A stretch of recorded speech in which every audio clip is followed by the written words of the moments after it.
Selamat pagi Bapak Ibu dan saudara-saudaraku, bagaimana kabar pagi ini? Damai sejahtera Kristus tetap menyertai kita sekalian. Bahagia sekali kita sudah bangun pagi ini dengan berkat baru yang Tuhan sudah sediakan bagi kita untuk kita nikmati di sepanjang hari ini. Kita berjumpa kembali melalui acara Renungan Pagi edisi 31 Agustus, penghujung bulan Agustus saudara sekalian tahun 2022. Filemon 1 ayat 15 dan 16.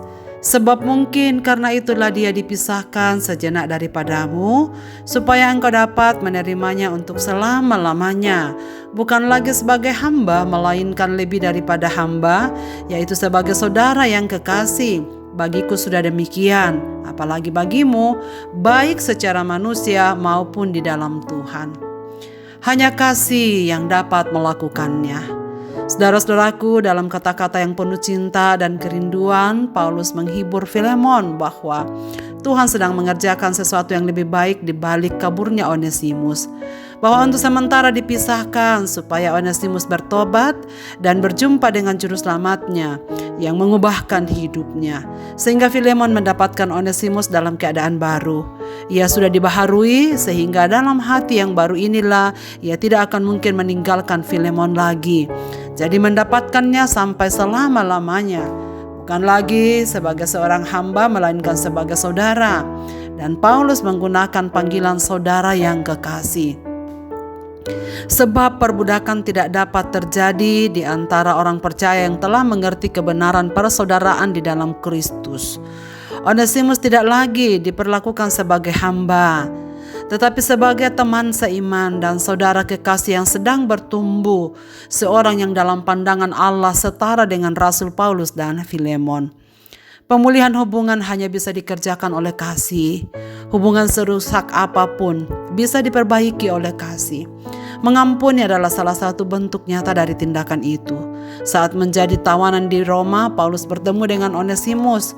Ia adalah budak yang melarikan diri dari tuannya Filemon, sahabat yang dipimpin Paulus juga datang kepada Kristus. Menurut hukum Romawi, Onesimus bisa dihukum mati karena kejahatannya. Namun Onesimus telah menjadi saudara seiman dalam Kristus. Paulus ingin Filemon dan Onesimus mengalami pemulihan hubungan. Hubungan mereka di dalam Kristus sebagai saudara. Bukan lagi antara seorang majikan dan hambanya, melainkan sebagai saudara yang kekasih di dalam Tuhan. Kalau saat ini hubungan kita rusak dengan seseorang, sesakit dan sejahat apapun orang itu pernah melukai, hubungan itu tetap bisa dipulihkan saat kita mau mengasihi dan mengampuni. Jangan menunggu besok saudara sekalian atau orang itu datang menghampiri, tetapi lakukan pemulihan segera mungkin. Kalau perlu sekarang, ketika kita mau taat kepada kehendak Tuhan, kita pasti bisa dan bertindak. Saudara, kemarin dalam perbincangan di salah satu stasiun televisi, Bapak Samuel Ayahanda dari almarhum Joshua membacakan satu ayat kitab suci, yakni seruan Tuhan Yesus di atas kayu salib. Ya Bapa, ampunilah mereka sebab mereka tidak tahu apa yang mereka perbuat. Ayat ini dibacakannya ketika mendengar permohonan maaf dari keluarga yang membunuh anaknya. Namun karena kita hidup di negara hukum, biarlah proses hukum tetap berjalan sebagaimana mestinya. Demikian katanya, tetapi kita sebagai saudara seiman yang percaya kepada Yesus Kristus, kita harus saling mengampuni sebagaimana yang dikatakan Tuhan Yesus di atas kayu salib. Dia yang sudah dihina, dia yang sudah dibunuh, dia yang sudah dilukai, tetapi ia bisa mengampuni karena ia memiliki kasih.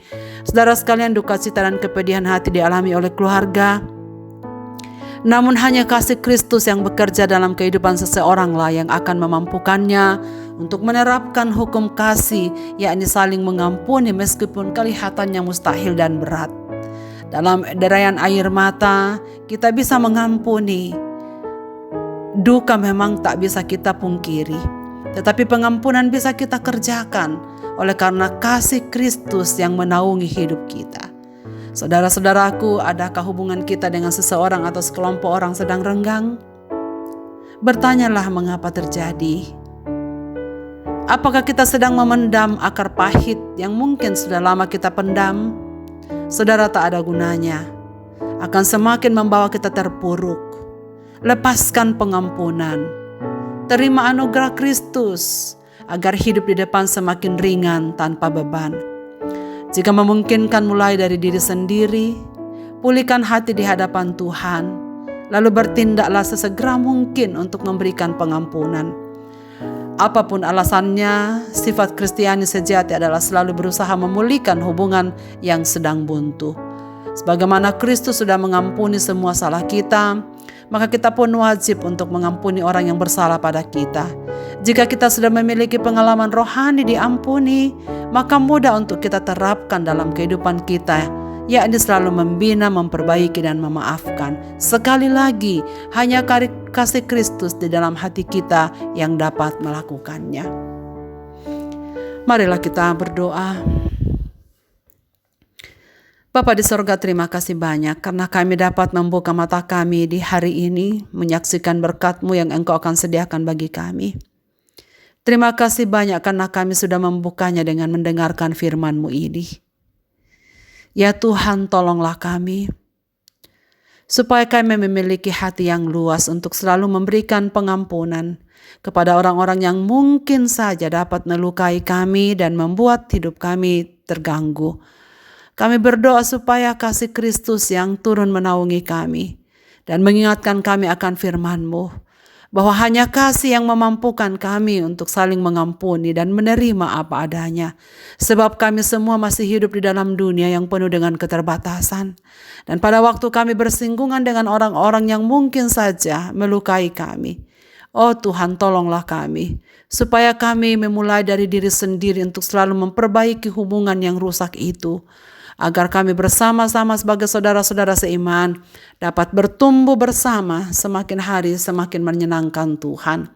Hamba-Mu ingin berdoa, jikalau ada di antara kami yang mendengarkan renungan pagi hari ini, ada sesuatu di hati kami tentang saudara-saudara seiman kami ataupun orang lain, kiranya Tuhan memampukan kami untuk membereskannya, untuk mengampuninya. Kiranya jalan buntu yang kami tempuh, kami hanya bisa terobos dengan kasih Kristus. Dan jikalau Roh Kudus-Mu bekerja di dalam setiap hati, maka kami pun pasti akan dapat untuk mengampuni, memperbaiki kesalahan, dan kemudian menerima orang lain apapun adanya. Kami percaya Tuhan, Engkau yang dapat melakukannya bagi kami, dan tidak ada yang mustahil.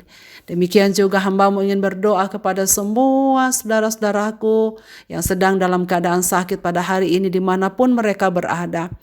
Kiranya mereka menaruh iman sepenuhnya kepada-Mu. Kami ingin melihat bukti bahwa Tuhan baik, Tuhan dapat kami percaya.